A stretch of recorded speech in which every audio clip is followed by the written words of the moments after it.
The photograph trembled in his small hands as 8-year-old Elijah Marshall stood before the judge. 7 foster homes in 8 years had taught him to stay quiet, to bury his memories deep. But he couldn't forget the heartbeat, the lullaby, or the face in the picture he'd guarded with his life. Judge Rebecca Williams was known for handling family court's most brutal cases without flinching. What no one knew was why. How a falsified death certificate and an empty nursery had turned a grieving mother into the law's most relentless guardian. For 15 years, she'd buried her pain beneath her robes. Until today. Until this silent boy with eyes that mirrored her own. Until 4 words shattered her world.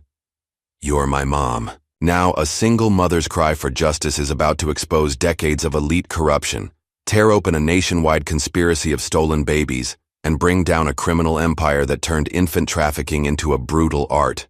Because behind every forged death certificate is a mother who never stopped searching, and behind every stolen child is a truth waiting to be found. Just before we get back to it, I'd love to know where you're watching from today, and if you're enjoying these stories, make sure you're subscribed because tomorrow's special episode is one you definitely don't want to miss. The morning sun filtered through the tall windows of Courtroom 307, casting long shadows across the polished wooden floors. Judge Rebecca Williams sat behind her imposing bench, her sharp blue eyes scanning the document before her. At 42, she had earned a reputation as one of the most respected judges in family court, known for her dedication to protecting children from broken homes. Her colleagues often remarked that she approached each case with an almost surgical precision, never letting emotions cloud her judgment. Today's case seemed routine at first glance, another foster placement gone wrong, but something about this one made Rebecca's chest tighten as she reviewed the file. The child's name was Elijah Marshall, 8 years old. His current foster parents, James and Patricia Turner, were filing to relinquish custody after just 4 months. Rebecca's fingers traced the edges of the manila folder, noting how thick it was for someone so young. The courtroom was quieter than usual this morning. Rebecca looked up from the papers, her gaze falling on the small figure seated in the front row. Elijah sat perfectly still, his shoulders hunched forward, eyes fixed on the floor. He wore a navy blue sweater that seemed a size too big, making him appear even smaller than he was. Unlike most children his age who fidgeted or looked around curiously, Elijah remained motionless, as if trying to make himself invisible. "Dear Honor," Patricia Turner's voice cut through the silence. "We've done everything we could, but Elijah is..." She paused, searching for words. "Simply too difficult to handle." Rebecca's jaw tightened almost imperceptibly. After 15 years on the bench, she had heard every euphemism for giving up on a child. The familiar anger stirred in her stomach, but she kept her voice steady. "Please elaborate, Mrs. Turner." Patricia smoothed her designer skirt, her manicured nails catching the light. The diamond tennis bracelet on her wrist sparkled as she gestured. "He refuses to speak most days. He won't participate in family activities. When we try to include him, he just stares at us with those vacant eyes." James Turner nodded in agreement, his expensive suit rustling as he shifted in his chair. "We have other foster children who are thriving in our home. But Elijah..." He shook his head, adjusting his gold cufflinks. "He's had several outbursts that deeply concerned us." "What kind of outbursts?" Rebecca pressed, noting how Elijah's shoulders tensed at the word. She watched as his small hands clutched something, tighter, a piece of paper or photograph, she couldn't quite tell. "He screams in his sleep," Patricia replied, her tone clinical and detached. "Last week we found him hiding in his closet at 3 in the morning, crying and clutching some old photograph. When we tried to help, he became hysterical. He kicked and screamed when James tried to pick him up." Rebecca's gaze returned to Elijah. His small hands were indeed gripping something, a worn, creased photograph that he held like a lifeline. She leaned forward slightly, softening her voice. "Elijah, would you like to tell me how you're feeling about all this?" The boy remained silent, his fingers tightening around the photo. The social worker beside him, Sarah Martinez, touched his shoulder gently. Her kind face showed the strain of too many cases and too little time. Elijah hasn't spoken in several weeks, Your Honor. The trauma specialist believes it's a response to his experiences in previous placements. Previous placements. Rebecca flipped through the file again, her stomach churning as she counted them. 7 homes in 8 years. Each transfer noted behavioral issues or failure to attach as the reason for placement termination. No mention of his biological parents beyond a brief note.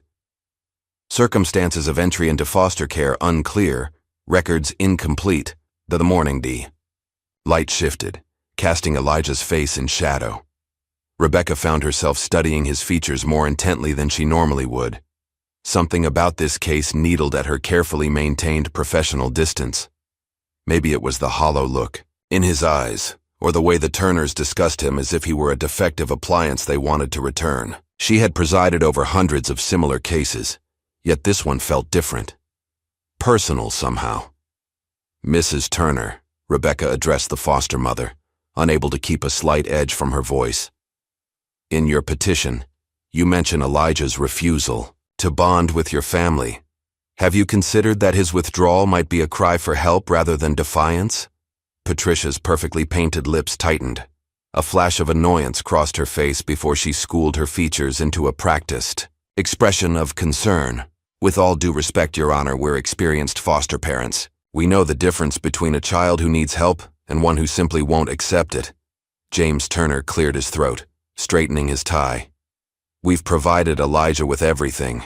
Private school, therapy, his own room with all new furniture. We even hired a tutor to help him catch up in school. But he shows no appreciation, no desire to be part of our family. Rebecca suppressed a surge of anger at their materialistic approach to parenting. She was about to respond when something made her pause. Elijah had lifted his head, his dark eyes meeting hers for the first time. The intensity of his gaze struck her like a physical force. There was something hauntingly familiar about those eyes, something that made her heart race unexpectedly. A strange sensation washed over her, a mix of déjà vu and unease. She had seen countless children in her courtroom. Why did this boy's face seem to trigger something deep in her memory? Rebecca pushed the thought aside, reminding herself to maintain professional distance. The Turners' lawyer, William Bradford, stepped forward. His well-tailored suit and confident demeanor spoke of countless victories in family court. Your Honor, my clients have provided extensive documentation of Elijah's behavioral issues. The night terrors, the selective mutism, the emotional outbursts, all of these make him an unsuitable match for their household. Rebecca's fingers drummed lightly on her desk. Mr. Bradford, your clients agreed to provide a stable home for a child who has experienced significant trauma. The behaviors you're describing are typical responses to such experiences. Nevertheless, Bradford continued smoothly, the Turners have other foster children to consider. Elijah's presence is disrupting the harmony of their household.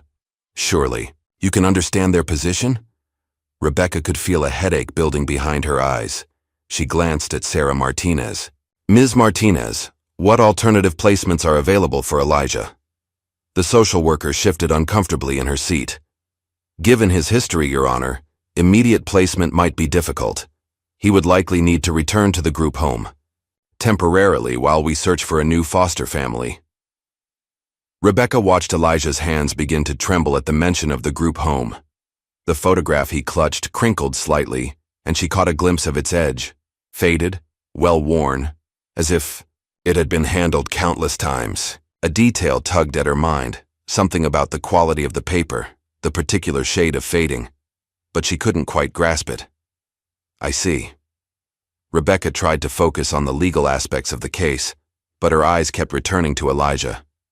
There was something about his presence that tugged at her consciousness, like a word stuck on the tip of her tongue.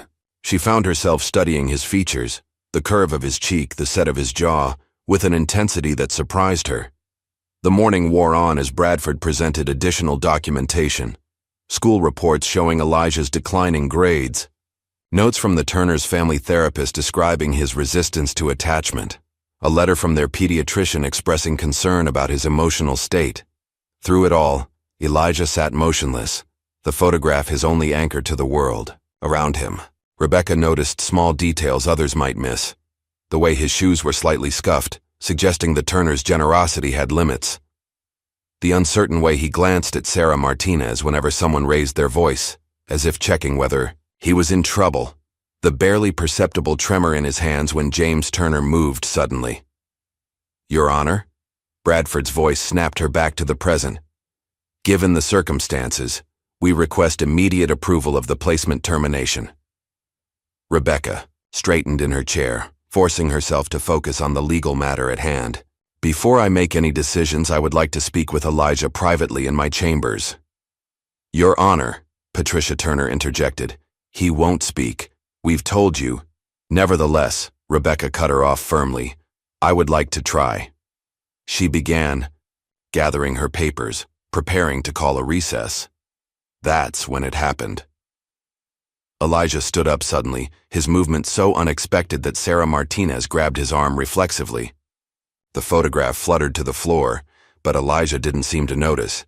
He was staring directly at Rebecca, his eyes wide and filled with an emotion she couldn't quite read.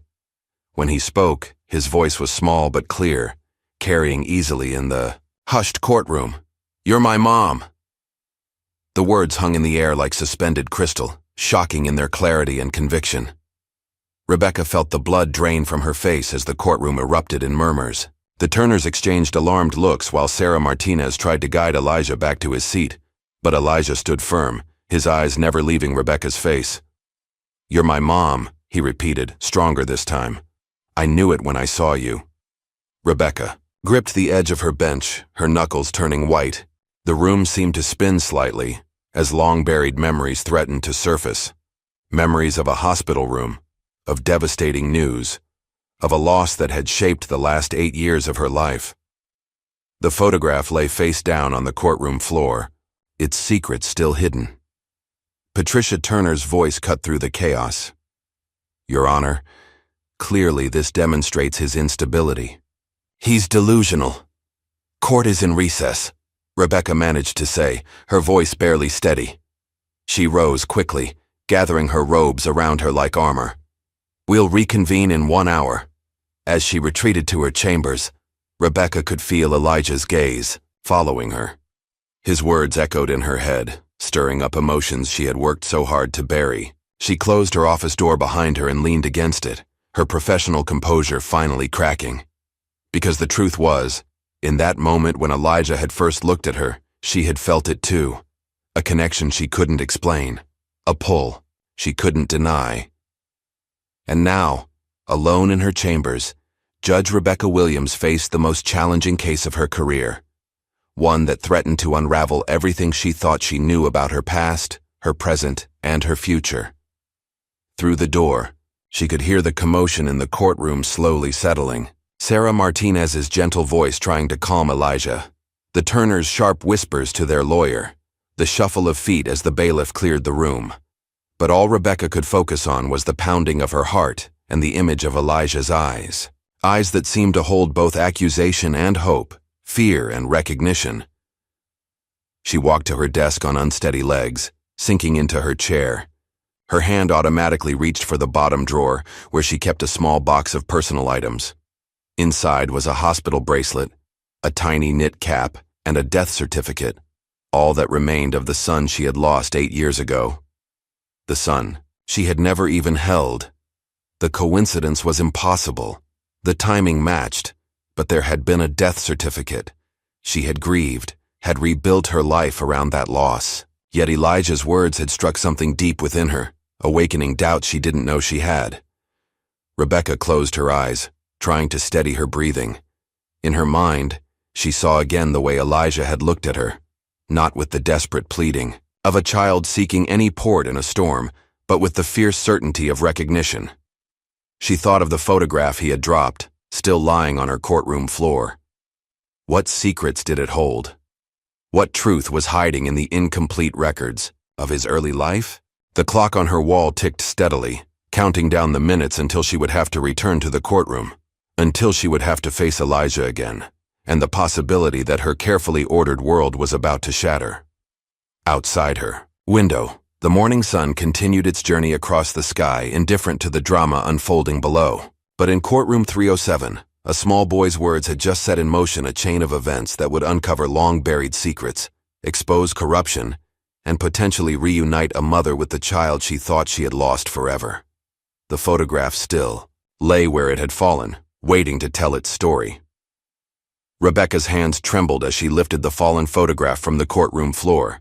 The bailiff had cleared the room, leaving her alone with the physical evidence of Elijah's claim. She turned the photo over slowly, her breath catching in her throat. The image showed a younger version of herself, seated in a hospital garden. Her hand rested protectively over her pregnant belly, her face glowing with anticipation. She remembered that day with painful clarity. It was the last photo taken before everything went wrong. "Your Honor?" Sarah Martinez's voice came from the doorway. "Are you all right?" Rebecca quickly composed herself, though her fingers still gripped the photograph. "Come in, Ms. Martinez. Where is Elijah?" "In the children's waiting room with a court assistant." Sarah closed the door behind her. "Judge Williams, I've never seen him speak like that before. In all his placements, he's never claimed to recognize anyone as family." Rebecca sank into her chair, placing the photograph on her desk. "Tell me everything you know about his background." Sarah opened her thick case file. "Elijah entered the system as an infant. The records from that time are incomplete. There's no birth certificate on file, just documentation from the foster agency that first placed him." "Which agency?" Rebecca's voice was sharp. "New Beginnings Family Services." Sarah flipped through more papers. "They closed down 5 years ago after some financial irregularities." Rebecca's mind flashed back 8 years, to the prestigious private hospital where she had given birth. The same hospital that had told her their son was stillborn, that had rushed her into signing papers while she was still groggy from medication. "Ms. Martinez, I need to tell you something." Rebecca's professional facade cracked slightly. 8 years ago I was pregnant. It was a difficult pregnancy, and near the end there were complications. They performed an emergency C-section, and afterward, she paused, the memory still raw. They told me my son hadn't survived. I never even got to see him. Sarah's eyes widened as she made the connection. "The timing matches," she said softly. "Yes," Rebecca stood pacing behind her desk. "But there was a death certificate. I saw it, signed it. How could—" She stopped, remembering something. The nurse. There was a nurse who kept insisting I shouldn't see the body, that it would be too traumatic. The clock on the wall ticked loudly in the silence that followed. Rebecca's mind raced through possibilities she had never allowed herself to consider. "I need you to do something for me," she said finally. "Find out everything you can about New Beginnings Family Services. And I mean everything. Their leadership, their connections, their funding sources." "Of course." Sarah hesitated. "What about Elijah? The Turners won't take him back. And the group home?" "No." Rebecca's voice was firm. "He's not going back. To the group home. Find him an emergency placement for tonight. Tomorrow morning I'm hiring a private investigator." After Sarah left, Rebecca sank back into her chair, memories flooding back unbidden. She saw herself 8 years younger, walking into Riverside Memorial Hospital with her husband James, both of them so full of hope. James had died 2 years later in a car accident, never knowing the possibility that their son might be alive.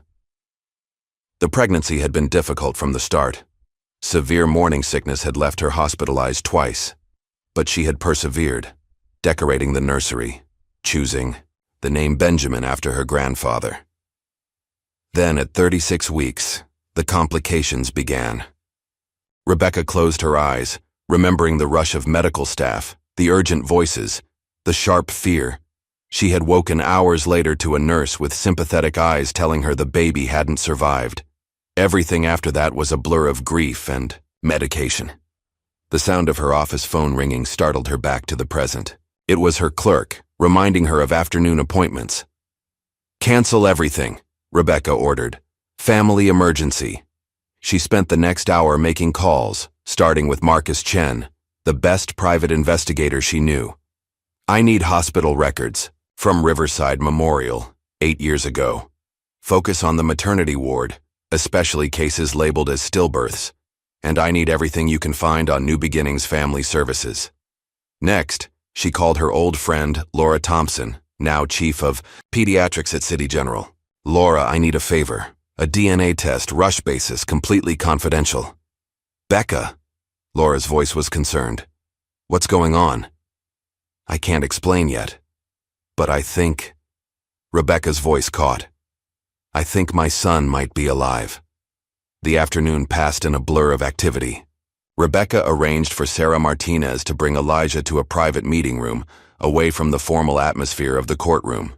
When he entered, his eyes found her immediately, that same look of recognition making her heart race.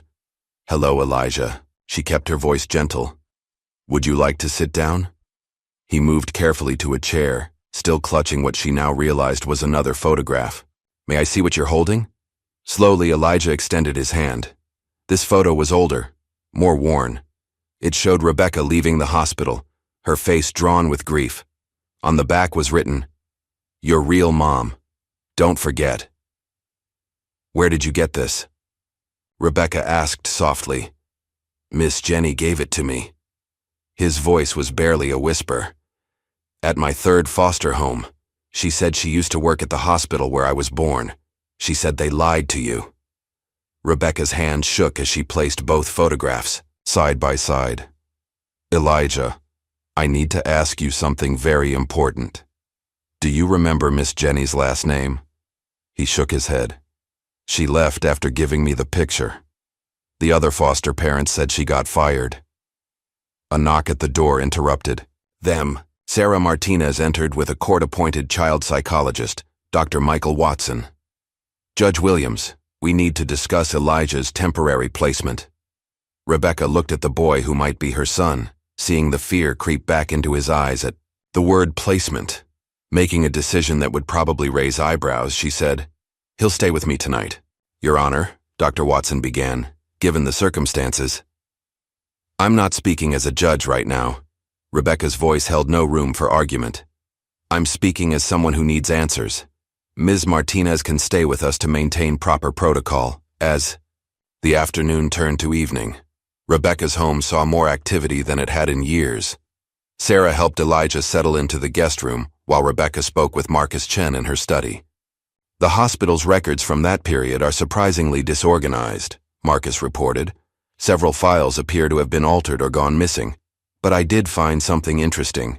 New Beginnings Family Services made regular payments to a nurse named Jennifer Kirkland. Rebecca's breath caught. Can you find her? Already working on it. She left the state 5 years ago, around the same time New Beginnings shut down. But people leave trails. After Marcus left, Rebecca found herself standing in the doorway of the guest room watching Elijah sleep. His face was peaceful for the first time since she'd seen him, one hand still clutching the photograph under his pillow. Sarah spoke softly behind her. I've never seen him relax like this. Usually his first night in a new place is difficult. Rebecca turned to the social worker. I need you to be honest with me. Am I crazy for thinking this is possible? Sarah considered her words carefully. In my 15 years of social work, I've seen a lot of corruption in the system. Private adoption agencies working with hospitals, falsified documents, desperate prospective parents willing to pay anything. It's not as rare as people think. Later that night, after Sarah had settled into the other guest room, Rebecca sat alone in her study. She opened the bottom drawer of her desk, pulling out the small box of baby mementos she had never been able to throw away. The tiny hat never worn, the hospital bracelet that had briefly circled her wrist, and the death certificate that now felt like a lie. Her phone buzzed with a text from Marcus. Found something. Hospital security footage from that night was supposedly erased, but I have a contact who might be able to recover it. Call you tomorrow. Rebecca leaned back in her chair, emotions warring inside her. Hope battled with fear, possibility with practicality. If Elijah really was her son, what then? How had this happened? Who was responsible? A small sound made her look up. Elijah stood in the doorway in borrowed pajamas, tears on his face. I had a bad dream, he whispered. Without hesitation, Rebecca opened her arms. He came to her slowly, at first, then all at once, burying his face in her shoulder. As she held him, something deep inside her clicked into place, a recognition that went beyond logic or evidence. "It's okay," she murmured, stroking his hair. "You're safe now." They stayed like that for a long time, neither speaking. Rebecca found herself humming an old lullaby, one her mother had sung to her. To her surprise, Elijah hummed along. "How do you know this song?" she asked softly. "I remember it," he said, his voice muffled against her shoulder. "From before. When you used to sing to me," Rebecca's heart stuttered. "Before? When I was in your tummy. The nice nurse, Miss Jenny, she told me you used to sing it all the time." He pulled back slightly, looking at her with those familiar eyes. "She said they took me away from you, but that someday I'd find you again." Tears slid down Rebecca's cheeks as she held him closer. Outside, the city had grown quiet, but inside her mind, pieces were falling into place. Tomorrow would bring investigations, DNA tests, and difficult questions. But tonight, in this moment, Rebecca knew with a certainty that defied explanation that she was holding her son. "Tell me about Miss Jenny," she said gently. "Tell me everything you remember." As Elijah began to speak, his voice growing stronger with each word, Rebecca reached for a notepad. Every detail could be important in unraveling what had happened 8 years ago. But more than that, she wanted to know everything about the years she had lost with her son. The night deepened around them as mother and son began the long process of finding their way back to each other. In her study, surrounded by law books and family photos, Rebecca Williams felt the walls she had built around her heart begin to crumble. Tomorrow would bring its own challenges. The Turners would fight to save their reputation. The hospital would deny everything. Old records would need to be unsealed, witnesses found, truth extracted from years of lies. But for now, Rebecca held her son, listening to his breathing even out as he fell asleep in her arms, and knew that everything in her life had led to this moment. The two photographs lay side by side on her desk, one showing what was lost, the other hinting at what might be found. Between them lay the truth of a story that was only beginning to unfold, a story of loss, corruption, and the unbreakable bond between mother and child. As the first light of dawn began to creep through her study windows, Rebecca made a silent vow. She would uncover the truth, no matter the cost. She would hold accountable everyone who had played a part in stealing her son. And most importantly, she would make sure Elijah never felt unloved or unwanted ever again. The journey ahead would be difficult, but as she looked down at the sleeping child in her arms, Rebecca knew it would be worth every step. Because sometimes, in the midst of life's greatest injustices, miracles could still happen. And sometimes, those miracles came in the form of a small boy with familiar eyes, carrying a worn photograph and 8 years of lost memories. Morning light filtered through unfamiliar curtains as Elijah woke in Rebecca's guest room. For a moment, panic gripped him. Another new place, another strange bed. Then he heard humming from somewhere in the house, that familiar lullaby, and his racing heart steadied. He wasn't alone anymore. Rebecca stood in her kitchen, preparing breakfast with hands that wouldn't quite stop shaking. The DNA test results wouldn't come back for days, but in her heart she already knew the truth. The way Elijah hummed that lullaby, the precise way he scrunched his nose when concentrating, just like her father used to do. She had missed 8 years of these small discoveries. Sarah Martinez arrived early carrying a thick file. "I spent all night going through Elijah's records," she said, accepting a cup of coffee. "There's something you need to see."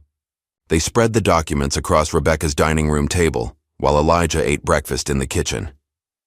The earliest records were sparse, just a form stating he had been surrendered to New Beginnings Family Services by an unnamed mother.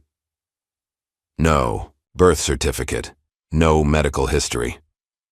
His first placement was with the Hendersons, Sarah explained, pulling out a weathered report. They kept him for 14 months before returning him to the agency. Said he cried too much, wouldn't sleep. Through the night, Rebecca's jaw tightened. He was an infant. That's normal behavior.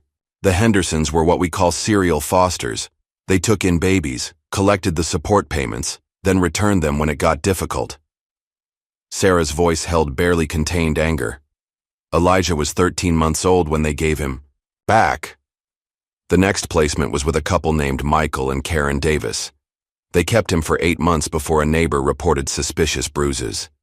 The investigation was inconclusive, but Elijah was removed for his safety. Rebecca read through the police report, her hands clenching into fists. They claimed he fell down the stairs. He was barely walking. The system failed him, Sarah said softly. Over and over again. A small sound made them both turn. Elijah stood in the doorway, his empty breakfast plate clutched in his hands. His eyes were fixed on the scattered papers, recognition and fear warring on his face. "Those are my bad family papers," he whispered. Rebecca quickly gathered the documents, but Elijah shook his head. "I remember them. The mean ones who locked me in the dark." "Come here, sweetheart." Rebecca opened her arms, and after a moment's hesitation, Elijah came to her. "You don't have to talk about it if you don't want to." But something had broken open in Elijah. The words came slowly at first, then in a rush. "The Davis house had a big basement. When I cried, they put me down there. Said the monsters would get me if I made noise." Rebecca held him tighter, meeting Sarah's horrified gaze over his head. This was the most Elijah had spoken in months, but the content broke their hearts. After them was Miss Jenny's house. Elijah continued. "She was nice. She read me stories and never yelled, but then she went away." Sarah consulted her files. Jennifer Kirkland was his foster parent for just under 6 months. She was terminated from the program abruptly, no reason given. "Because she told me about you," Elijah said to Rebecca. "She showed me your picture and said they took me away from you. The next day, different people came and took me to a new house." Rebecca stroked his hair, fighting back tears. "Can you tell us about the other houses?" Elijah's body tensed, but he kept talking. "The Wilsons had lots of kids. They made us fight for food. If you didn't eat fast enough, you didn't eat. The Wilsons' files showed they had fostered 17 children over 3 years before losing their license due to unsafe living conditions. But by then, the damage was done. Then came the Roberts." Elijah's voice got very small. "Mr. Roberts liked to play games." Rebecca felt sick as she read between the lines of the Roberts file. Thomas Roberts was currently serving time for crimes against minors, but not before traumatizing countless foster children. "The nice lady at the office said I had to be brave and tell the truth," Elijah whispered. "So I did, but then everyone was mad at me."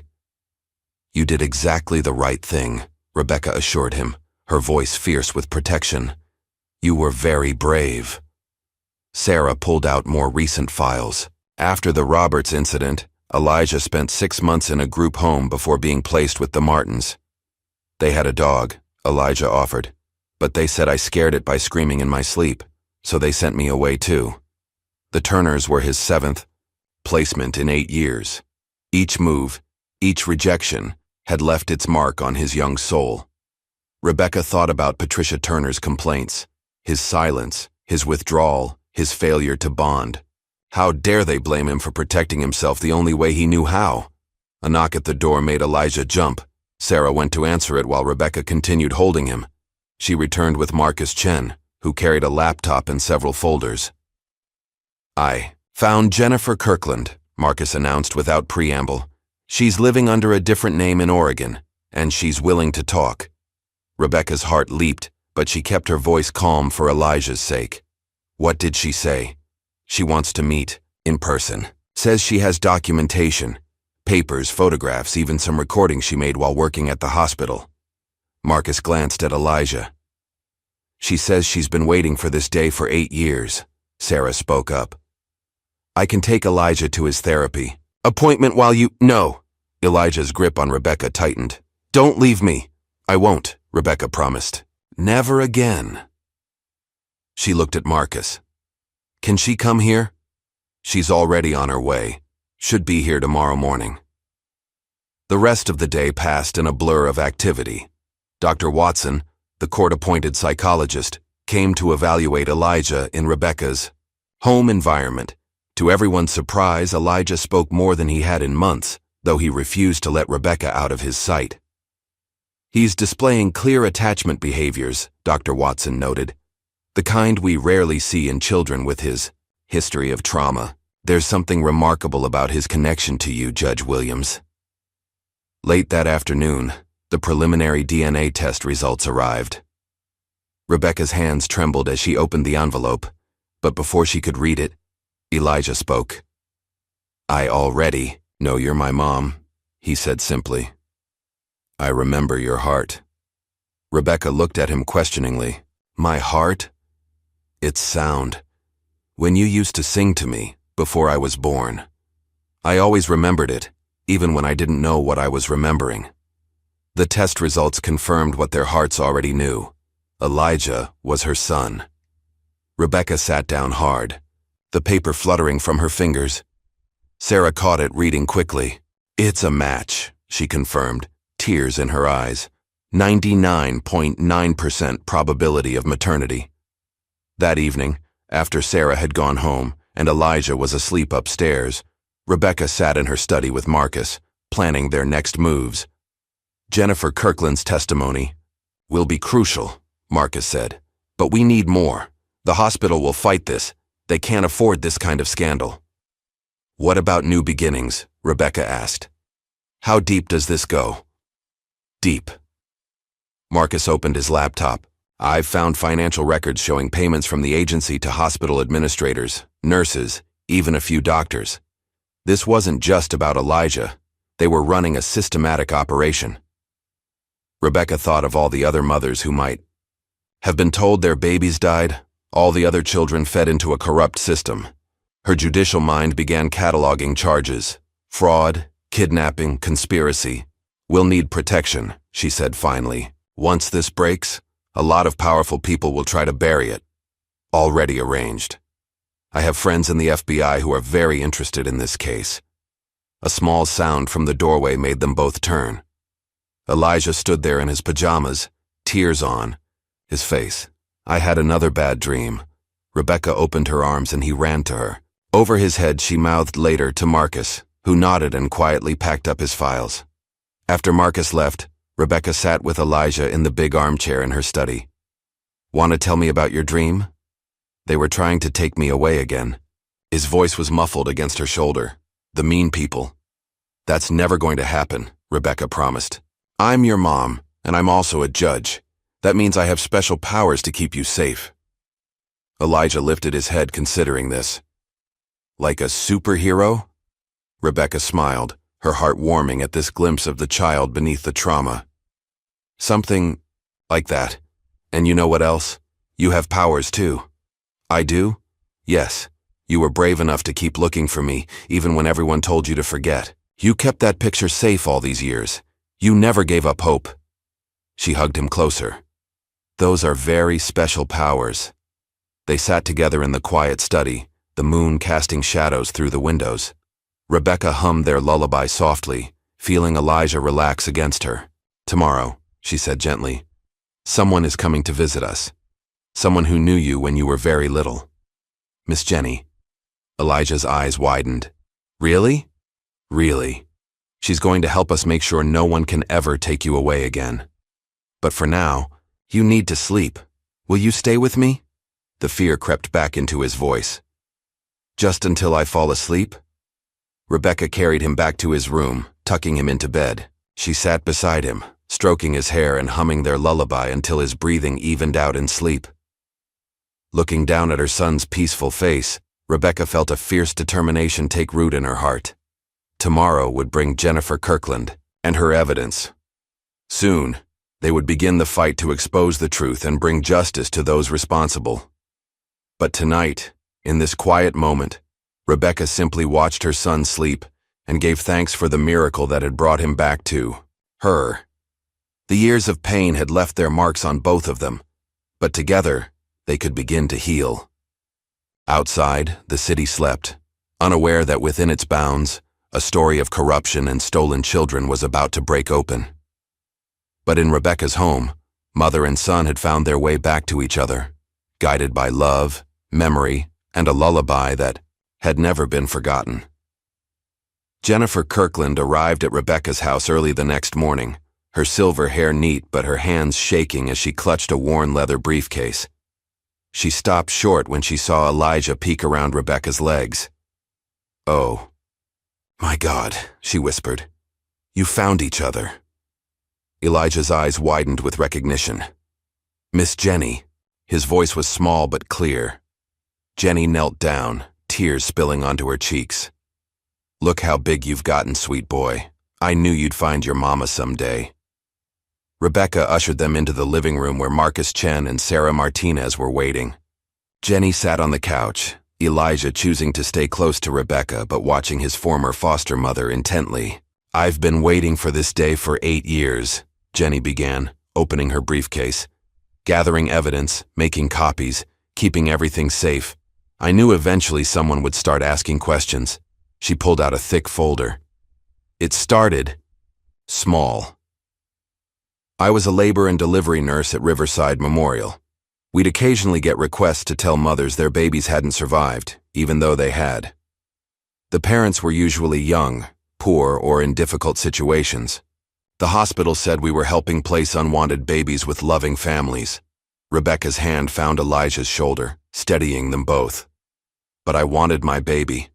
I had a nursery ready." Jenny nodded sadly. "That's when I realized something darker was happening. They weren't just handling unwanted babies, they were stealing wanted ones. The right kind of babies, ones they could place with wealthy families willing to pay anything for a private adoption." Marcus leaned forward. "How many cases are we talking about?" "At least 30 that I documented between 2015 and 2018. Jenny pulled out a USB drive. "I kept records of everything, dates, names, payments. I even managed to secretly record some conversations with the administrators involved." Sarah took rapid notes while Marcus connected the drive to his laptop. Rebecca listened with growing horror as Jenny detailed the operation. "Dr. Thomas Wells was the mastermind," Jenny explained. "He worked with New Beginnings to identify potential clients, wealthy couples willing to pay 6 figures for a baby. Then they'd watch for matching opportunities. Mothers with the right racial background, health history, and social situation." "How did they choose?" Rebecca's voice was tight. "They looked for mothers who were professional, educated, healthy, but also vulnerable in some way.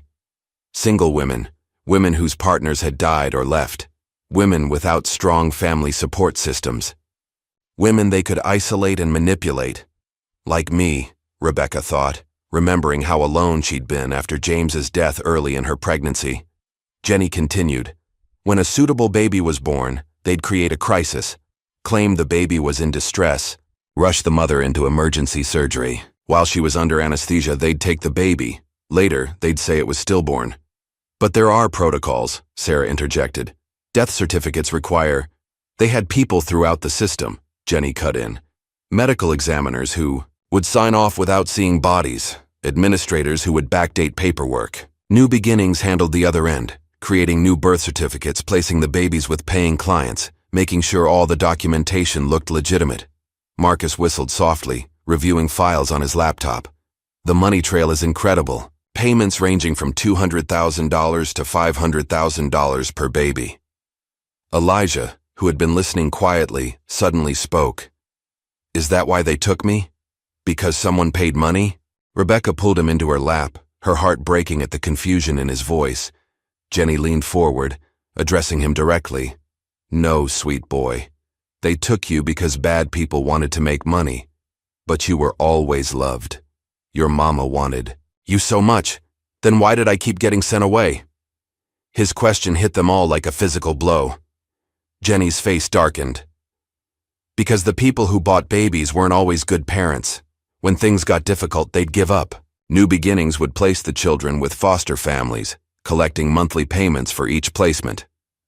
A secondary revenue stream," Marcus noted grimly. "They profited twice from each child." Rebecca thought of the Turners, with their designer clothes and diamond bracelets. "Were my son's first parents part of this scheme?" Jenny nodded. The Richardsons. They paid $350,000 for him. But when he developed colic, they decided they'd made a mistake. Returned him like defective merchandise. Rebecca's arms tightened around Elijah. That's when he entered the foster system? Yes. I was working part-time as a foster parent, trying to protect as many children as I could. When Elijah came into my care, Jenny's voice broke. I recognized him immediately. I'd been there the day he was born, seen them take him away. I knew I had to tell him the truth, give him that photograph of you. And they found out, Rebecca guessed. Someone must have overheard me telling him about his real mother. The next day, they terminated my foster care license and blacklisted me from working in any hospital in the state. Marcus looked up from his laptop. They tried to discredit you. I'm finding complaints filed against you, allegations of mental instability. Jenny smiled grimly. They couldn't risk me talking, but they didn't know I'd been gathering evidence for years. Every baby they stole, every false death certificate, every illegal payment. I documented all of it. Sarah, who had been reviewing the files, gasped softly. There are other judges on this list, people who helped push through adoptions without proper scrutiny. The corruption goes deep, Jenny confirmed.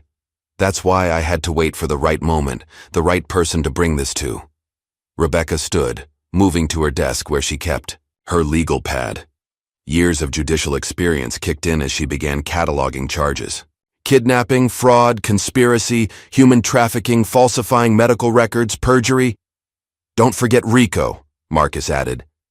This was an organized criminal enterprise operating across state lines. Elijah watched them all with wide eyes. Are the bad people going to jail? Yes, sweetheart, Rebecca assured him. They're going to jail for a very long time. Jenny reached into her briefcase one last time. There's something else you should see. She pulled out an old envelope yellowed with age. I took these the day Elijah was born, before they could take him away. Rebecca opened the envelope with trembling hands. Inside were photographs, tiny Elijah, red-faced and squalling, moments after birth. You took these? I knew someday his real mother would want to see them. Jenny wiped away tears. He was perfect, Rebecca. 8 pounds, 3 ounces, strong. Lungs, healthy appetite. Everything they told you about complications was a lie. Rebecca stared at the photos, tracing her finger over her son's newborn face. Elijah pressed close, looking at himself as a baby. Was I crying? He asked. You were letting the whole world know you had arrived, Jenny smiled. Just like your mama, strong and determined. Marcus cleared his throat. We need to move carefully from here. Once we start filing charges, they'll try to destroy evidence. Silence witnesses. I have copies of everything in 3 separate secure locations, Jenny assured him. And I'm not the only one who kept records. There are other nurses, other workers who knew what was happening but were afraid to speak up. Once this breaks, they'll come forward. Sarah stood, gathering her files. I'll start reviewing all of New Beginning's past adoptions and foster placements. There could be dozens more stolen children out there. I'll contact my FBI connections, Marcus added. We'll need federal involvement to track down all the players and freeze their assets.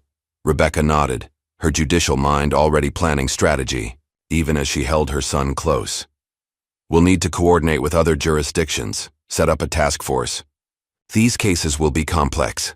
Multiple charges, multiple defendants, years of evidence to process. What about me? Elijah's small voice brought them all back to the immediate present. Do I have to go back to the Turners? Never, Rebecca said, firmly. You're staying right here with me where you belong. Jenny reached out, squeezing Elijah's hand. You did it, sweet boy. You found your way home. The rest of the day passed in a whirlwind of activity. Marcus left to meet with his FBI contacts, while Sarah began the process of formally transferring Elijah's custody to Rebecca.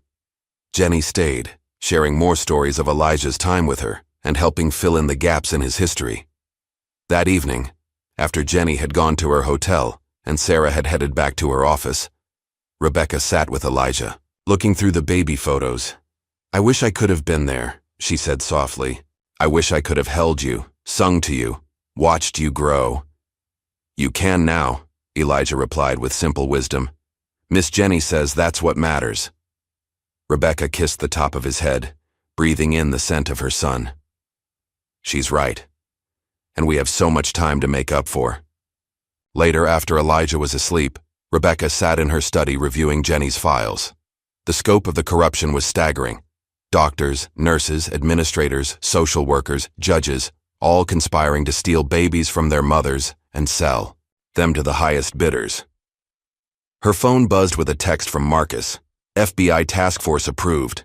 Arrest to begin tomorrow morning. Keep Elijah close. Media will be all over this. Rebecca looked at the latest photo of Elijah on her desk, taken just that afternoon.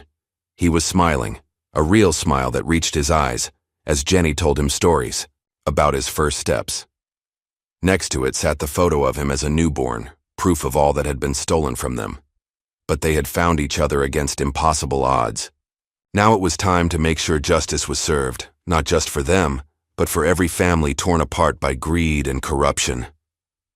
A soft knock at her study door made her look up. Elijah stood there in his pajamas, his ever-present photograph clutched in his hand. Another bad dream?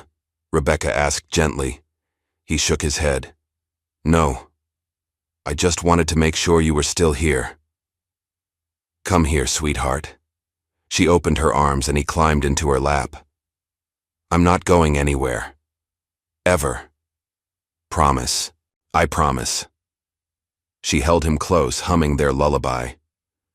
Tomorrow might be a busy day. There will be lots of people asking questions, taking pictures, wanting to talk to us, but we'll face it together. Elijah nodded against her shoulder. Like superheroes. Exactly like superheroes.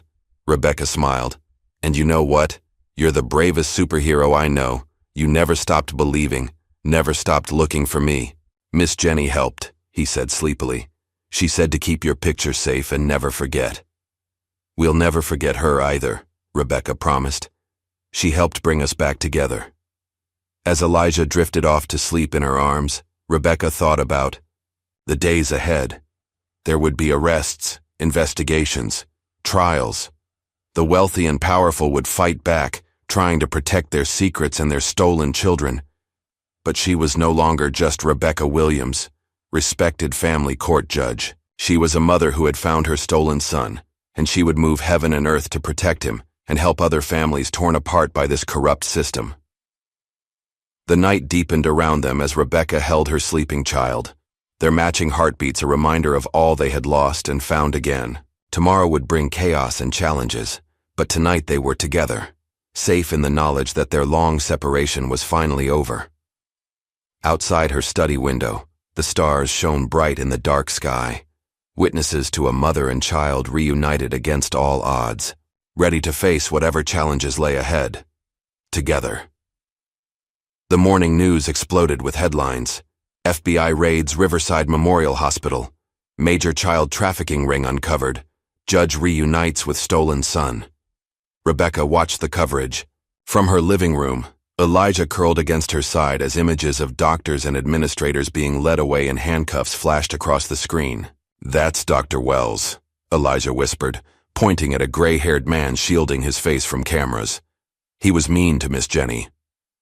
Marcus Chen sat in the armchair across from them, coordinating with FBI agents via phone. They've arrested 15 people so far, including 5 doctors and 3 hospital administrators. Dr. Wells is singing like a canary, trying to cut a deal. Rebecca stroked Elijah's hair. What's he saying? Everything. Names, dates, bank accounts. The whole operation was even bigger than we thought. They had connections to private adoption agencies in 6 states. Sarah Martinez burst through the front door, clutching a stack of files. You need to see this. We've identified 12 more cases of stolen babies just at Riverside Memorial, all following the same pattern. Rebecca's judicial mind kicked into high gear. We need to set up a dedicated task force. These families will need support, counseling, legal assistance. A knock at the door interrupted her. FBI agent Lisa Taylor stood there, her badge gleaming. Judge Williams? We need to talk. About the Turners, Elijah tensed against Rebecca's side. She pulled him closer. What about them? They're not who they claim to be.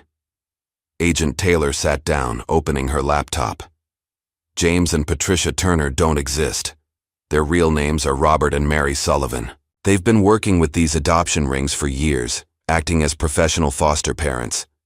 Sarah flipped through her files frantically. But their credentials, their home studies, all fabricated. They're paid to take in children from questionable adoptions, help cover the paper trail. When families start asking questions or children remember too much, they claim behavioral issues and move them deeper into the system. Rebecca felt sick. How many children? We've identified 27 over the past decade. Some were stolen babies whose adoptive families backed out. Others were legitimate foster children they used as cover for their operation. Agent Taylor's face hardened. They're in custody. Now, Elijah spoke up, his voice small but steady. They knew I remembered things. That's why they locked my door at night. All eyes turned to him. Rebecca's heart clenched. What things did you remember, sweetheart? The hospital, being carried down dark hallways, and he clutched his photograph tighter. Your voice, singing to me before I was born. They got mad when I talked about it. Agent Taylor leaned forward. Elijah, would you be willing to tell us more about the Turners? Anything you remember could help other children. Rebecca felt him trembling. You don't have to do it now, she assured him, and I'll be right here with you when you're ready. Marcus's phone buzzed. The FBI just arrested Judge Harris, he announced. He was signing off on suspicious adoptions, fast-tracking paperwork for new beginnings. Frank Harris? Rebecca's head snapped up. He's been on the family court bench for 20 years, and making millions on the side. Marcus showed them his screen. Offshore accounts, property in the Caymans, wire transfers from shell companies. Sarah stood suddenly. I need to review every case he's handled. How many children did he help traffic? How many families did he tear apart? The day continued in a whirlwind of revelations. More arrests were made. More victims identified. Rebecca's phone rang constantly with calls from other judges, court administrators, and reporters. She ignored them all, focusing on Elijah. By afternoon, he felt ready to talk. Agent Taylor recorded his statement while Rebecca held his hand. He described the Turner's house, the locked doors, the hidden cameras, the strict rules about what children could and couldn't say. They had a special room in the basement, he explained, for kids who talked about their real families. You had to stay there until you learned to be quiet. Rebecca fought back tears as Elijah described the cold concrete floor, the darkness, the sound of other children crying. Agent Taylor's professional demeanor cracked slightly as she took notes. You're very brave, she told him when he finished. You're helping us save other children. After she left, Rebecca held Elijah close. I'm so sorry you went through that alone, but you'll never have to be afraid again. I know. He touched her cheek where tears had fallen. Don't cry, Mommy. We found each other. The word Mommy filled her heart almost to bursting. It was the first time he'd called her that instead of Judge Williams, or just you. Marcus returned from a meeting with federal prosecutors. They're expanding the investigation nationwide. Similar operations have been identified in California, Texas, and Florida. The FBI is setting up a special victims unit just for these cases. Sarah arrived with more files. I've been going through Judge Harris's cases. The pattern is clear. He fast-tracked adoptions for wealthy clients, terminated parental rights without cause, pushed children into foster care on flimsy pretexts, always working with the same agencies, same doctors, same evaluators. How did? No one notice, Rebecca demanded. People did, Marcus said grimly. 3 social workers tried to report irregularities. All 3 were fired, their credibility attacked. A court clerk who questioned paperwork had her house mysteriously burned down. They protected their operation through intimidation. Rebecca's phone buzzed with a text from Jenny. More nurses coming forward. 28 cases now identified at Riverside alone. Meeting with FBI tomorrow.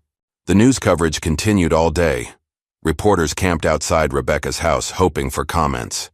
She kept the curtains drawn, creating a safe cocoon for Elijah as his world transformed again. That evening, Agent Taylor returned with another agent. "We need to move you both to a safe house," she announced. "We've received credible threats. Too many powerful people are being implicated." Rebecca started to protest, but Marcus cut in.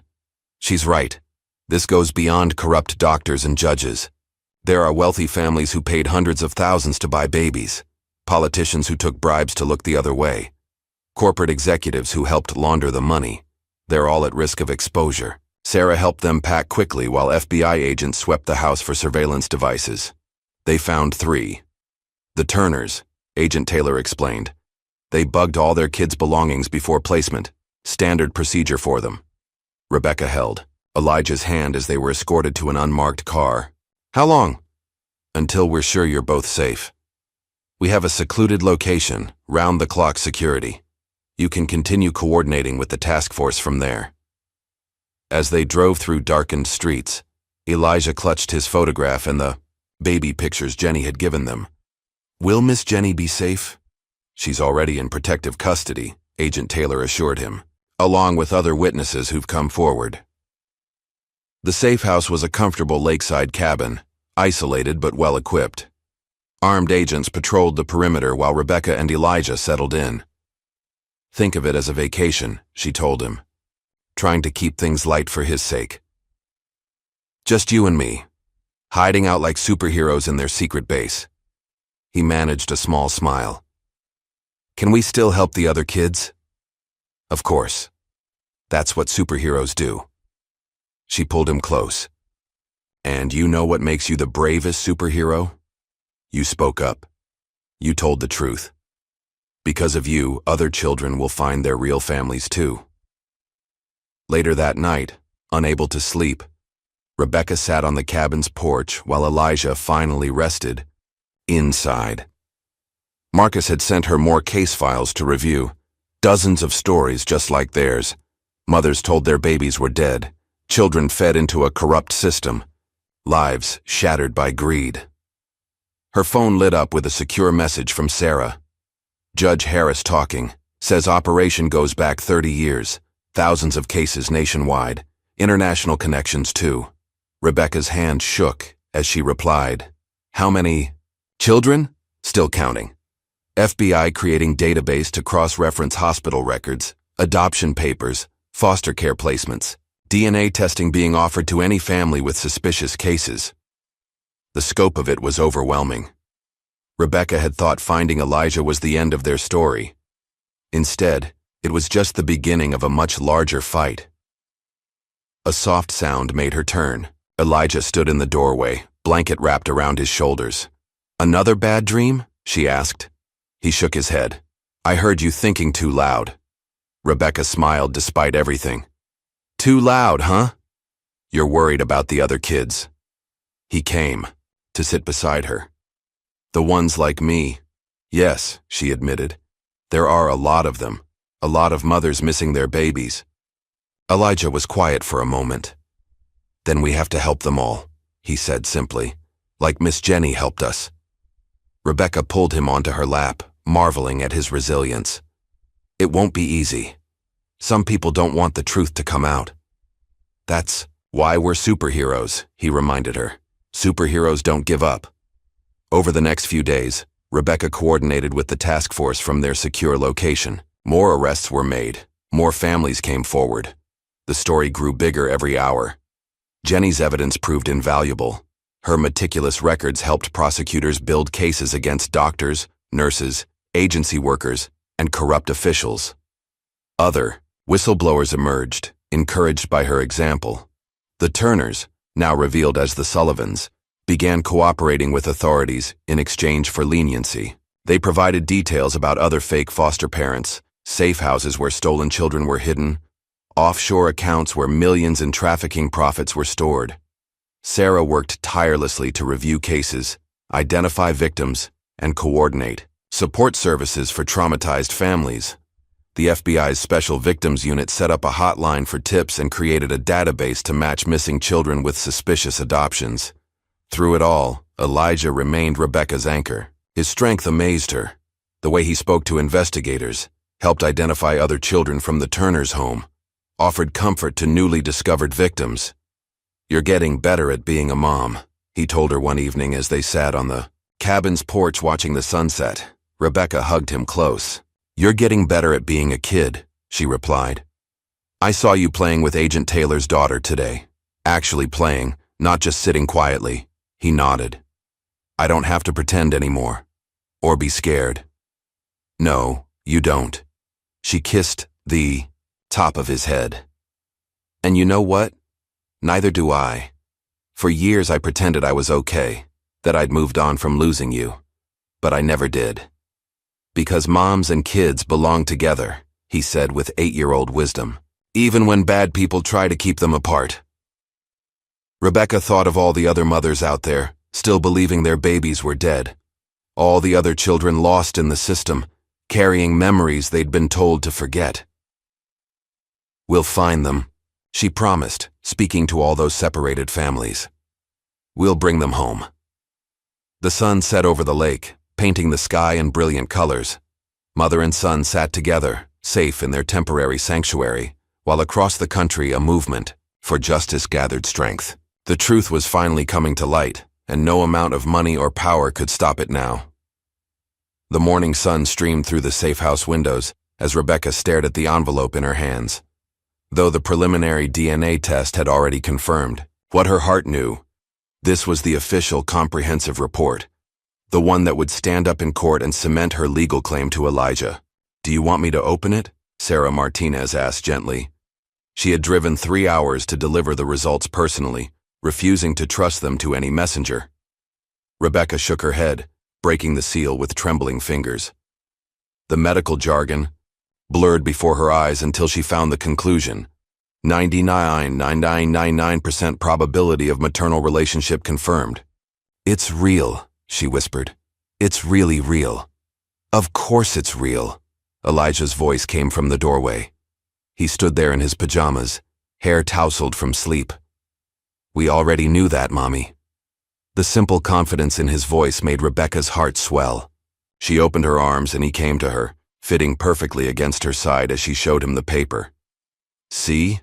Science agrees with your heart." Agent Taylor arrived shortly after, carrying fresh case files. "Dr. Wells gave us everything," she announced. "Names, dates, bank records, 30 years of trafficking operations. But there's something specific you need to see." She pulled out a hospital security photo dated the night of Elijah's birth. A nurse carrying a newborn down an empty corridor. This was Jennifer Kirkland trying to get photographic evidence she managed to hack into the security system that night. More photos followed. Dr. Wells speaking with a couple in expensive clothes, money-changing hands, papers being signed. Then the most damning image. Elijah, clearly alive and healthy, being handed to the Richardsons while Rebecca lay unconscious in recovery. "They told me he was stillborn." Rebecca's voice shook with rage. "They didn't even let me see him. They had it down to a science," Agent Taylor explained. "They knew exactly how long the anesthesia would keep mothers unconscious. By the time you woke up, Elijah was already gone." Sarah reviewed her notes. The Richardsons paid $350,000 that night. The money was split between Dr. Wells, the hospital, administrator, and New Beginnings Family Services. "What happened to the Richardsons?" Rebecca asked. "Arrested this morning in Connecticut." Agent Taylor's satisfaction was evident. "They've been living under assumed names, but facial recognition. Caught them trying to board a flight to Switzerland." Elijah studied the photos carefully. "I remember her," he said suddenly, pointing to Mrs. Richardson. "She used to cry a lot and say I wasn't the baby she paid for." Rebecca pulled him closer, fighting back tears of fury. "You were perfect. They were the ones who were wrong." Marcus Chen arrived next, bringing news from the expanding investigation. "We've identified a pattern in the hospital records. They specifically targeted mothers who matched certain criteria: educated, healthy, good genetic backgrounds. Then they'd look for wealthy couples wanting babies with similar characteristics." "Designer babies," Sarah said bitterly. "They were treating children like luxury goods." "The price varied based on the mother's background," Marcus continued. They charged more for babies from mothers with advanced degrees, high IQs, or special talents. Rebecca, they charged extra for Elijah because you were a judge. Rebecca felt sick. How many other judges were involved? We've identified 7 so far, all working with New Beginnings and similar agencies. They'd help fast-track adoptions, terminate parental rights, keep investigations from going too deep. Agent Taylor pulled up more files on her laptop. Judge Harris gave us names of other corrupt officials, prosecutors who buried evidence, police who looked the other way, politicians who blocked oversight legislation. The web keeps growing. Elijah listened to it all, his face serious. Is that why no one helped us before? Because the bad people were everywhere? Some people tried to help, Rebecca reminded him. Like Miss Jenny. But yes, the bad people had a lot of power. Until now. Jenny herself arrived that afternoon, escorted by FBI agents from her own safe location. Her face lit up when she saw Elijah. There's my brave boy. I hear you've been helping the investigators. Elijah ran to hug her. I told them about the basement at the Turner's house, and about the other kids. Thanks to Elijah's testimony, we've identified 6 more children who went through the Turner's home, Agent Taylor said. 3 have already been matched with their birth families through DNA testing. Jenny sat down, pulling more documents from her ever-present briefcase. I've been working with the FBI's forensic accountants. We've traced payments through offshore accounts, shell companies, hidden assets. The money trail goes back decades. Marcus whistled at the numbers. Billions of dollars. Private islands, luxury properties, political donations. All paid for with stolen children. Rebecca's judicial mind was already cataloging charges, building cases. We'll need special prosecutors, dedicated court resources. These cases will take years to untangle. The FBI is setting up a permanent task force, Agent Taylor confirmed. We're calling it Operation Lost Children. Dedicated agents, forensic accountants, victim support services. Everything needed to pursue these cases long-term. Sarah's phone buzzed with updates from her office. More families coming forward every day. The DNA database is getting hits constantly. We've already matched 15 mothers with children they were told had died. What happens to the bad parents? Elijah asked. The ones who bought babies? It was a complex question that had been debating among prosecutors. Agent Taylor answered carefully. Each case will be different. Some knew they were buying stolen babies. They'll face criminal charges. Others might have believed they were doing legal adoptions. We'll have to investigate each situation. The important thing, Rebecca added, is making sure children are safe and helping families heal. Jenny pulled out one last piece of evidence. A recorded conversation between Dr. Wells and the hospital administrator the night Elijah was born. Their casual discussion of pricing and logistics, their jokes about grieving mothers, made Rebecca's blood boil. I kept this recording for 8 years, Jenny said, waiting for the right moment, the right person to bring it to. When I saw Elijah recognize you in that courtroom, I knew it was time. The day wore on as more evidence was reviewed, more connections uncovered. Rebecca watched Elijah with Jenny, noting how he smiled more freely now, how the haunted look in his eyes was fading. She thought of all the other children still carrying that look, still separated from their real families. That evening, after the others had gone, Rebecca sat with Elijah on the safe house porch. The lake reflected the sunset in brilliant colors, creating a peaceful backdrop to their conversation. The DNA test says what we already knew, she told him. That I'm your mother, legally and forever. He nodded, unsurprised. I knew from your heart, remember? And your song. Our song, she corrected, humming a few bars of their lullaby. But the test means no one can ever take you away again. You're officially, legally mine. What about the other kids? He asked. Will they get tests too? Yes, the FBI is helping all the families get DNA testing.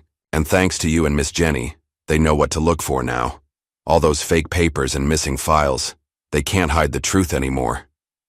Elijah was quiet for a moment, thinking. Some kids might be scared, he said finally. Like I was. At first, scared to remember, scared to tell.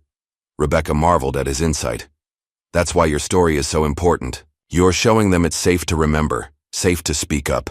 You're helping them be brave. Like a superhero? His smile was sleepy but real. Exactly like a superhero. She pulled him closer as the sun sank below the horizon. Want to know a secret? You made me brave too. I was so scared to hope, to believe you could really be my son. But your courage gave me courage. He yawned, snuggling against her. That's what families do, right? Help each other be brave. Right.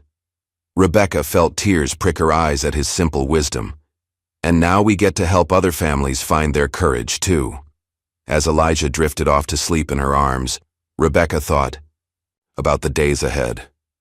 There would be trials, testimony, difficult questions to answer. The wealthy and powerful would fight back, trying to protect their secrets and their stolen children. But they had truth on their side now, and evidence that couldn't be buried. Jenny's careful documentation, the FBI's investigation, DNA science that could reunite families across decades. It was all coming together to expose decades of corruption and heal countless broken hearts. Her phone buzzed softly with a message from Agent Taylor. 3 more matches confirmed tonight. Mothers in Boston, Seattle, and Miami. Their children were taken the same way as Elijah. DNA confirms all 3. Reunions being arranged. Rebecca smiled through her tears, imagining other mothers getting the news she had received. The miraculous truth that their babies hadn't died, that hope and healing were possible. She thought of all the children like Elijah, carrying memories they'd been told to forget, finally being validated and believed. The night deepened around them as she held her sleeping son, their matching heartbeats a reminder of all they had lost and found again. Tomorrow would bring more revelations, more families discovered, more truth unveiled. But tonight they were together, safe in the knowledge that their long separation was finally over. And somewhere in the growing darkness, other mothers lay awake, wondering about babies they'd been told were dead, children they'd never held. Soon they would know the truth. Soon they would hold their children again, thanks to a brave little boy who refused to forget, and a mother who never stopped loving him. The stars emerged one by one, witnesses to a story of loss and redemption that was bigger than any one family. In safe houses across the country, other children slept safely tonight, protected while justice slowly turned its wheels. Other mothers kept vigil, holding on to hope that had seemed impossible just days ago. Rebecca looked down at Elijah's peaceful face, seeing in it all the possibility of healing and redemption. They had found each other against impossible odds, exposed a criminal enterprise that had seemed untouchable, and given hope to countless other families torn apart by greed and corruption. The truth couldn't be hidden anymore. Justice was coming, slow but certain as the dawn. And in its wake would come healing, reunion, and the rebuilding of families shattered by decades of lies. The lake waters lapped softly at the shore, a gentle lullaby for mother and child finally reunited. Their story had opened the door for others, shining light into dark places where truth had been buried. Now, like the stars emerging in the night sky, other families would find their way back to each other, guided by love that never died, and hope that never faded. Tomorrow would bring new challenges, new battles to fight, but tonight, in this peaceful moment, Rebecca held her son and gave thanks for miracles that proved stronger than corruption, and love that found its way home. 2 months had passed since the first arrests. Rebecca stood in her newly renovated home office, watching Elijah in the backyard through the window. He was playing with another child, a girl named Sophie, who had also been trafficked through New Beginnings. The two had formed an instant bond during family support group meetings. They're good for each other, Sophie's mother Catherine said softly from the doorway. They understand things other children don't. Rebecca nodded, noting how freely Elijah laughed now, how his movements had lost their cautious hesitation. He's teaching me too, she admitted, about healing, about starting over. The past months had been intense. After 6 weeks in the safe house, they had returned home to find their lives transformed. Rebecca had taken a leave of absence from the bench to focus on Elijah and assist with the expanding investigation. Their house had been completely redesigned, With Elijah's input, warm colors, soft lighting, spaces that felt safe and welcoming.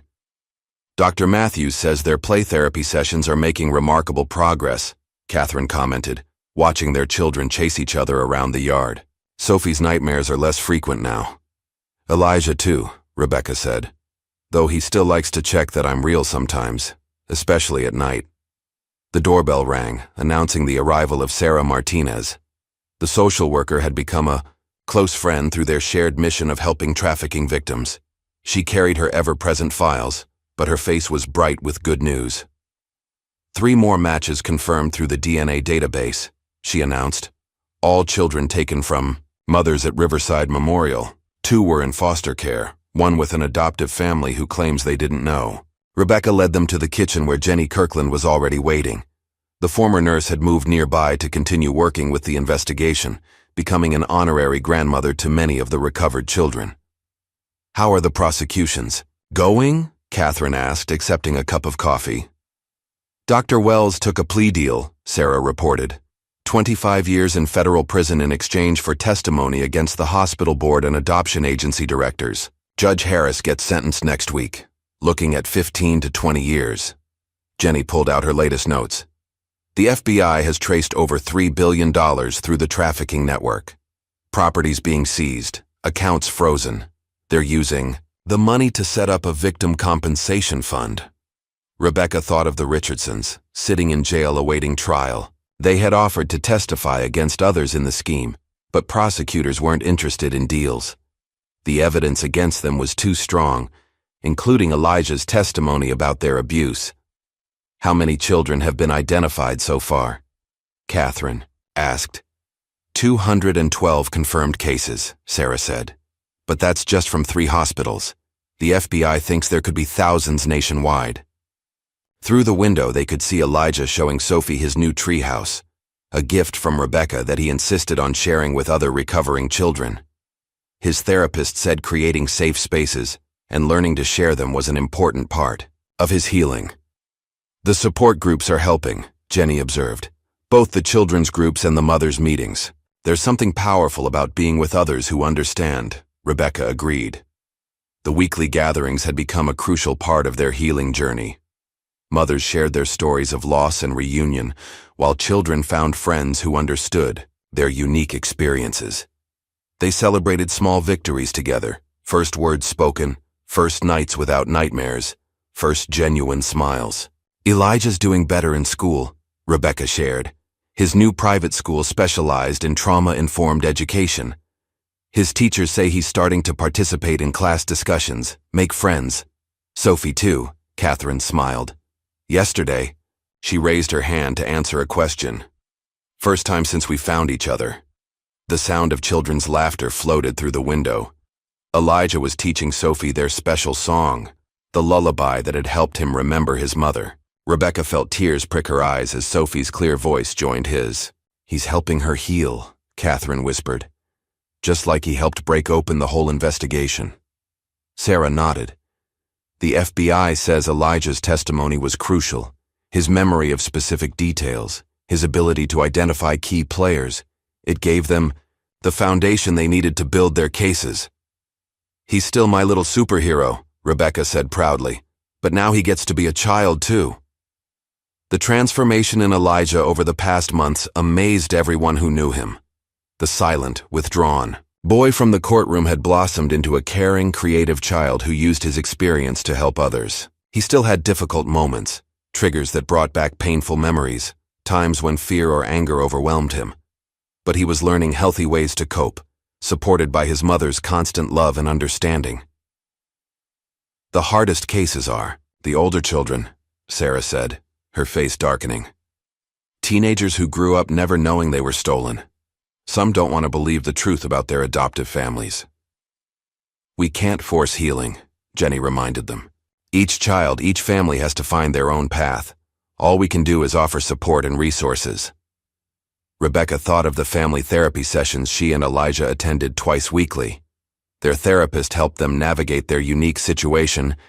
A mother and child reunited after 8 years, both carrying different kinds of trauma.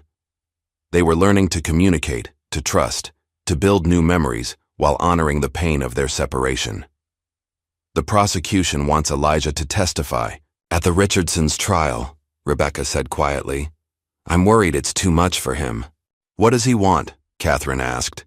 He says he wants to help make sure they can't hurt any more kids. But I see how it affects him. Nightmares, anxiety attacks.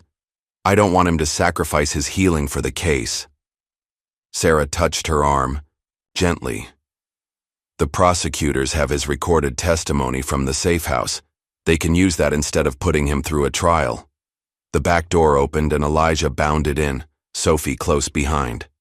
Both children were flushed with exercise and happiness. Mom, can we have cookies? I promised to show Sophie how to dunk them just right. Rebecca smiled at this normal, childish request. Of course. Why don't you both help me get them ready?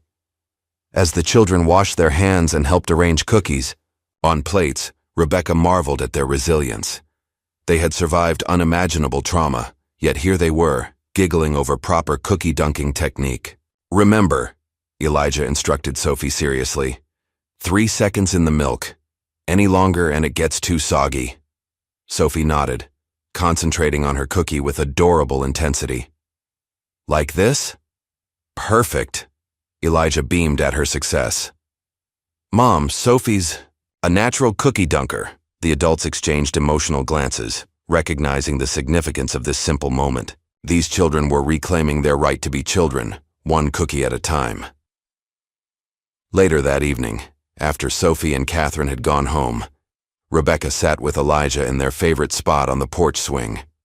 The setting sun painted the sky in peaceful colors as they shared their daily, grateful moments, a ritual suggested by their therapist. I'm grateful Sophie didn't get sad today, Elijah said thoughtfully. Sometimes when we play, she gets quiet and scared. But today she just had fun. Rebecca hugged him close. That's because you're such a good friend to her. You understand what she needs. Like Miss Jenny understood what I needed. He looked up at her with wise eyes. She helped me find you. Yes, exactly like that. Rebecca kissed the top of his head. Want to know what I'm grateful for today? I'm grateful for your laugh. Every time I hear it, my heart feels lighter. Elijah considered this. Even when I laugh because I put extra bubbles in the bath and they went everywhere? Especially then. Rebecca tickled him gently, drawing out another of those precious laughs. Bubbles can be cleaned up. Your happiness is what matters. They sat quietly for a while, watching the stars emerge. Rebecca thought about how far they'd come since that day in the courtroom. Elijah was healing, growing, learning to trust. She was learning too, how to be both strong and vulnerable, how to help him feel secure while respecting his independence. Mom? Elijah's voice was sleepy. Do you think the other kids will find their moms too? Many of them already have, she reminded him. Thanks to brave people like you and Miss Jenny who told the truth. The FBI is working very hard to find all the families. Good. He yawned. Because moms and kids belong together, even if bad people try to keep them apart. Rebecca felt tears prick her eyes at his simple wisdom. Yes, they do. And no one will ever separate us again. That night, after Elijah was asleep, Rebecca sat in her office reviewing case files. The investigation had grown beyond anyone's initial expectations. More hospitals were being investigated, more corrupt officials exposed, more families reunited. Her phone buzzed with a text from Agent Taylor. Major breakthrough in California case. Similar operation identified at 3 hospitals. Raids scheduled for tomorrow. Thought you'd want to know. Rebecca smiled grimly. The truth couldn't be hidden anymore. All across the country, justice was slowly but surely being served. Thanks to Elijah's courage and Jenny's evidence, a decades-long criminal enterprise was crumbling. She walked to Elijah's room, watching him sleep peacefully.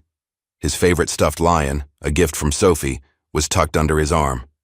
On his bedside table sat the worn photograph that had helped him find his way home. Tomorrow would bring more revelations, more families reunited, more healing and hope. But tonight, in this quiet moment, Rebecca simply gave thanks for the miracle of having her son back, and for all the other miracles his bravery had set in motion. Outside, a gentle breeze carried the scent of blooming flowers through the window.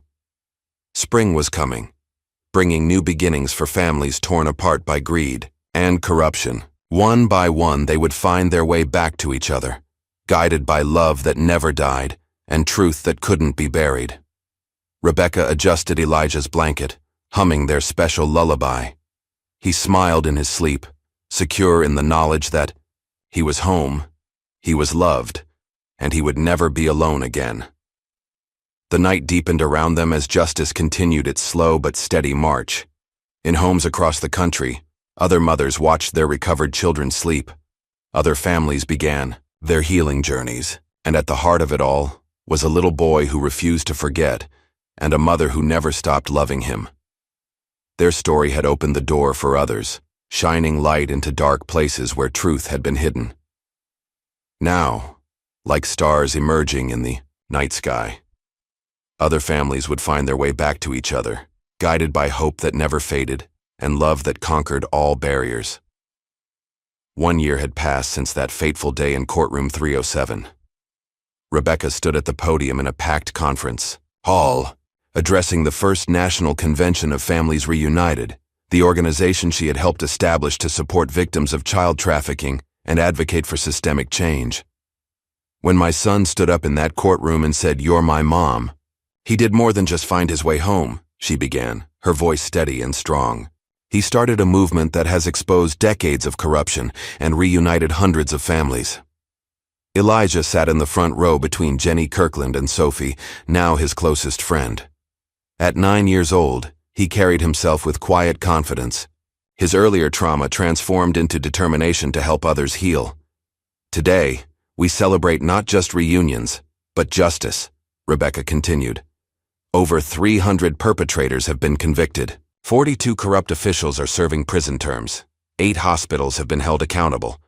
But most importantly, 573 children have found their way back to their real families. The audience, filled with reunited families, advocates, and law enforcement officials, burst into applause. Rebecca saw tears on many faces, knowing each person there carried their own story of loss and redemption.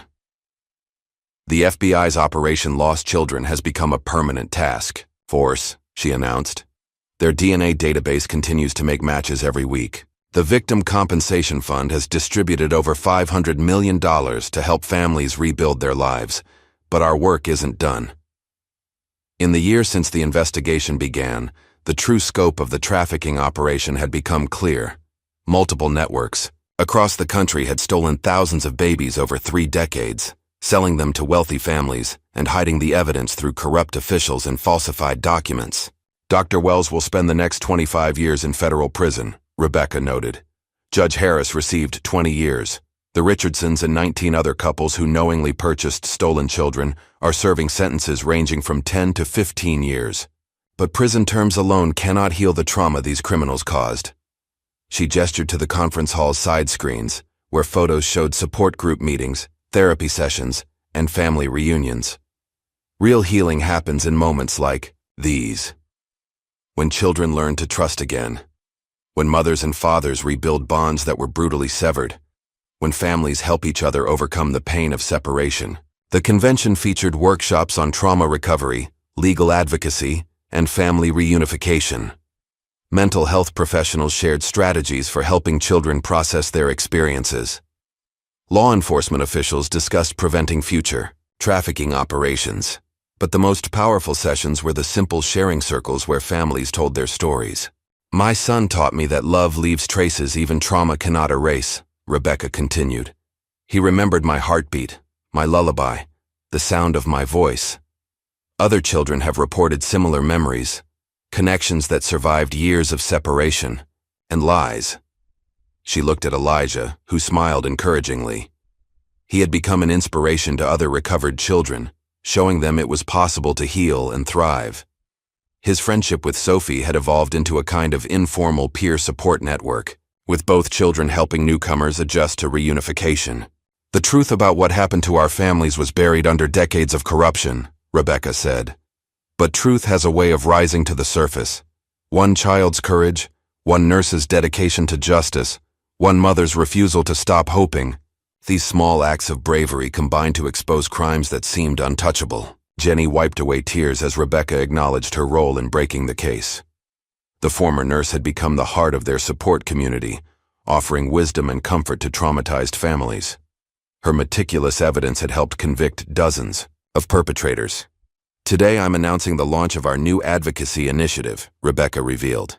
The Never Again Project will work to strengthen oversight of adoption agencies, increase criminal penalties for child trafficking, and establish nationwide protocols to prevent baby theft in hospitals. The project, funded by seized assets from the trafficking networks, would also provide scholarships for recovered children and support services for reunited families. Rebecca had resigned from the bench to lead these advocacy efforts full-time, knowing her judicial experience would lend weight to their calls for reform. But the most important announcement today is about hope, she continued. Hope that sustained us through years of separation. Hope that led children to keep searching for their real families. Hope that gave mothers the strength to keep believing. The side screen showed more photos. Elijah and Rebecca on their first real vacation together. Sophie's family celebrating her recovery milestones. Support group gatherings where healing happened through shared understanding. Each image represented a small victory over trauma. 1 year ago, my son and I found each other against impossible odds, Rebecca said. Today we stand here surrounded by hundreds of other families who have experienced similar miracles. Each reunion represents a triumph of love over greed, truth over corruption, justice over crime. She invited Elijah to join her at the podium. He walked up confidently, taking her hand. My son was called difficult and troubled by people who wanted to hide the truth about his past. Today, he's a straight-A student who helps other kids heal from trauma. He shows us that with proper support and understanding, recovery is possible. Elijah spoke into the microphone, his voice clear and strong. When I found my mom, I thought it was just our miracle. But then we learned about other kids like me, other moms who lost their babies. Now we help them find each other too. The audience rose in a standing ovation. Rebecca saw Catherine and Sophie crying happy tears, Jenny beaming with grandmother-like pride, Sarah Martinez nodding in professional satisfaction. Each had played a crucial role in the past year's transformations. After the speech, families gathered for a celebration dinner. Children who had once been withdrawn and fearful now played together, sharing stories and strength. Mothers who had believed their babies were dead now held them close, making up for lost years with love. You've created something amazing, Jenny told Rebecca as they watched Elijah organize a game with other kids. This community, this movement, it's changing lives. We all created it together, Rebecca corrected.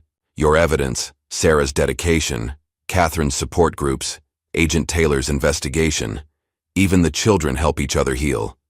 The FBI's Special Task Force had expanded to offices nationwide. Agent Taylor, now its director, credited Elijah's case with revolutionizing how law enforcement approached child trafficking investigations. His story showed us what to look for, she had explained. The falsified death certificates, the corrupt officials, the pattern of moving children through multiple foster homes to hide their origins. Now we know how to trace these cases and build solid prosecutions. The evening ended with a candlelight ceremony, honoring families still searching for each other. Rebecca held Elijah close as they lit their candle, remembering their own journey from loss to reunion. Do you think we'll find all the stolen kids? He asked softly. We'll never stop trying, she promised. Every family deserves the miracle we found. Later that night, in their hotel room, Rebecca watched Elijah sleep peacefully. The haunted look that had once dominated his face was gone, replaced by the natural calm of a secure, loved child. His recovery wasn't perfect. He still had occasional nightmares and anxiety triggers, but he had learned healthy ways to cope. Her phone buzzed with a text from Sarah. 2 more matches confirmed today. DNA results just came in. Another miracle. In the making. Rebecca smiled, remembering how each reunion felt like watching their own story unfold again. The disbelief, the joy, the overwhelming emotion of finding someone you thought was lost forever. The convention would continue for 3 more days, offering workshops, counseling sessions, and networking opportunities. But its real value lay in the connections formed between families who understood each other's experiences. She thought about how far they'd come in 1 year. Elijah had gone from a silent, traumatized child to a confident boy who helped others heal. She had transformed from a grieving mother to an advocate leading a national movement for change. The criminal enterprise that had stolen so many babies was being dismantled piece by piece. Dr. Wells's testimony had led to investigations of similar operations in other states. Judge Harris's conviction had prompted reviews of thousands of suspicious adoptions. But the most important changes were the personal ones: children learning to trust and love again, mothers healing from years of false grief, families rebuilding bonds that had been brutally severed. Elijah stirred in his sleep, mumbling their special lullaby. Rebecca hummed along softly, marveling at how this simple song had helped him remember her through years of separation. Love had left traces that even trauma couldn't erase. The next morning, they would return to the convention to continue their work. More families would share their stories. More children would find hope in Elijah's example. More mothers would learn they weren't alone in their journey of healing. The Never Again project would grow, advocating for changes to prevent future trafficking operations. The FBI's task force would make more matches through their DNA database. Support groups would welcome new families beginning their reunion journeys. But for now, in this quiet moment, Rebecca simply watched her son sleep and gave thanks for the miracle that had brought them back together. Their story had opened the door for others, showing that justice was possible and healing could happen. Outside the hotel window, the city lights twinkled like stars. Somewhere out there, other families were still searching for each other. But, thanks to one boy's courage and one mother's love, they now had hope of finding their way home. The future stretched ahead, full of possibility. Rebecca thought of all they had accomplished in 1 year. Hundreds of families reunited, criminals brought to justice, laws changed to protect children. But she knew their work wasn't finished. As long as there were stolen children to find, traumatized, families to support, and systemic changes to advocate for, they would continue their mission. The movement that began in Courtroom 307 had grown into a powerful force for healing and justice. Elijah had shown them all that miracles were possible. His simple words, "You're my mom," had started a revolution of truth and reunion. Now, other children were finding their voices, other mothers were reclaiming their stolen babies, other families were healing together. The night deepened as Rebecca finally settled into bed, grateful for every moment with her son. Tomorrow would bring new challenges and opportunities, but tonight, she celebrated how far they'd come and held on to hope for all the families still searching for their miracles. If this story moved you, hit that like button and subscribe to hear more tales of justice, courage, and love that refuses to be silenced. Share it with someone who needs to believe in miracles. Because maybe, just maybe, the next story we tell will help another lost child find their way home. See you in the next video, where more extraordinary true stories await.